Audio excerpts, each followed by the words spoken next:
In this second deleted level, which is an extended sequence of the sewers in Seattle, this comes on the heels of where Ellie goes into a building and she survives an attack by stalkers and gets thrown out of a window and gets swept away by the current. And then we cut this section that used to be there in the final game.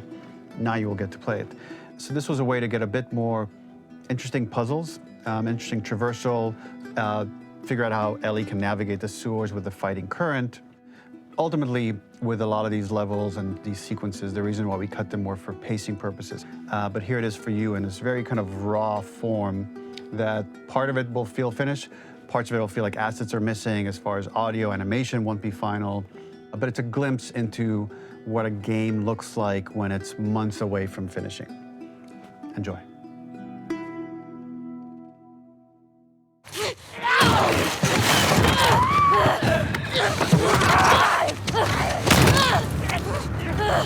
Get off of me!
Seattle.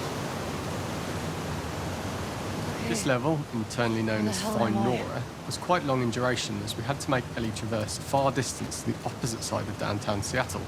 The sewer section was originally longer than what we released the game with, approximately 10 minutes more.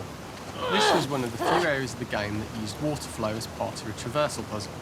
The player has to go upstream to use the current to get to the platform to reach the other side.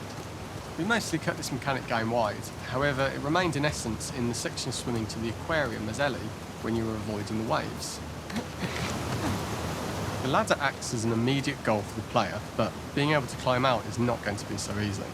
To keep levels interesting and engaging, we alternate between positive and negative values the player experiences.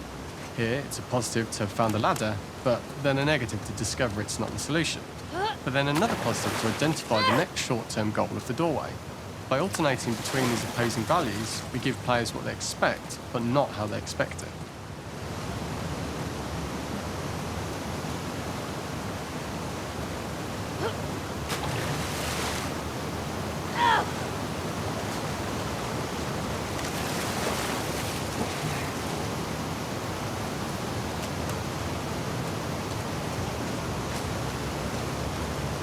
When players reach the doorway and enter into the room, they're faced with a dead end.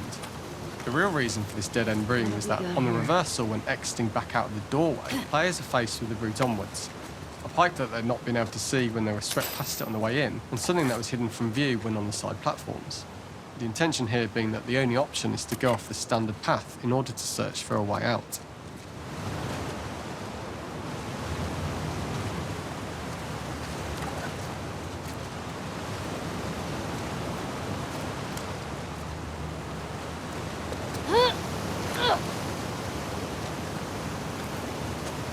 Get me the hell out of here. Throughout the rest of the level, we also used light to indicate to the player that they were heading in the right direction. At each turn, however, we blocked the direct route forward. Players would know that they just have to keep finding alternative paths, promoting those feelings of being desperate and trapped. We slowly introduced the player to consider climbing into smaller pipes and crouching in these tight spaces. Just keep This going is up to and slowly up. build up to and encourage the player to climb into such a small pipe that they'd have to be crawling on their stomach, which is something that the player previously may not have recognised as a playable space, let alone the desired route they need to take. We loved the idea of making Ellie prone through a tiny, dirty pipe in order to get out, as it was a great opportunity to use our prone mechanic. A unique camera setup was created to support crawling in these pipes, as the standard prone camera is much higher above the player.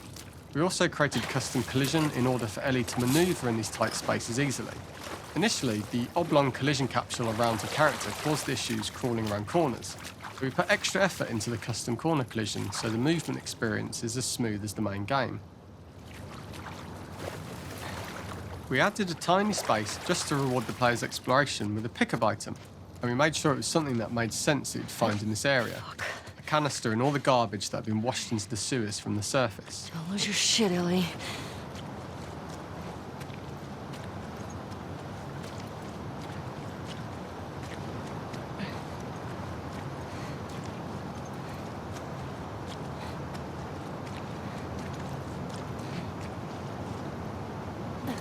In order for the player to feel cramped, claustrophobic and desperate, we'd been enforcing the traversal mechanics that allow for a tight environment which promote these feelings.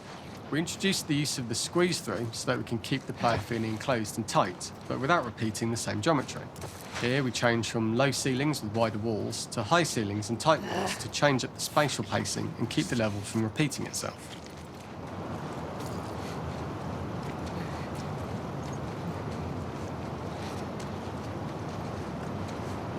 Shitty place to die.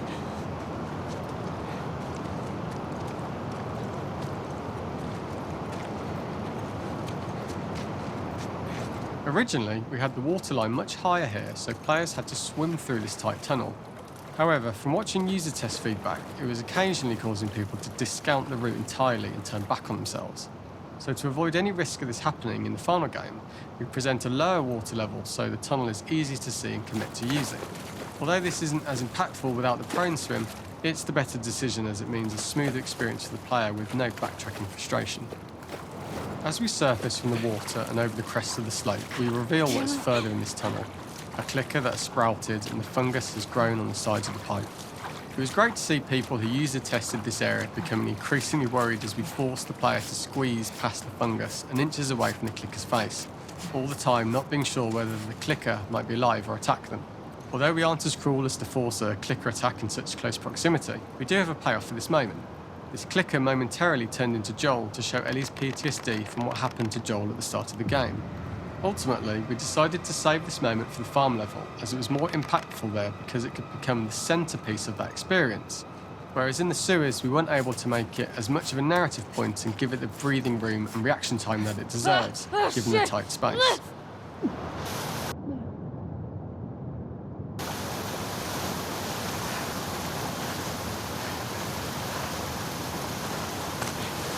For the final section, we eventually opened you out into a wider area as you traverse through such tight spaces leading up to this. So changing the environmental pacing makes it begin to feel like we're coming to the end of Ellie's ordeal.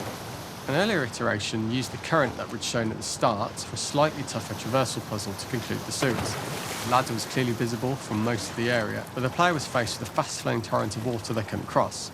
If the player attempted to jump into the water, they were not able to swim across the ladder due to the water's speed.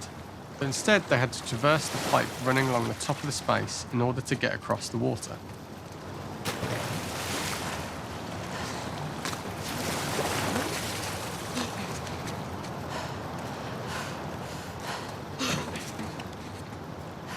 Using this pipe was retained in the iteration we shipped with, as it's the last of the extreme methods Ellie has to undergo in order to escape the sewers, and what she will go through in her pursuit of revenge.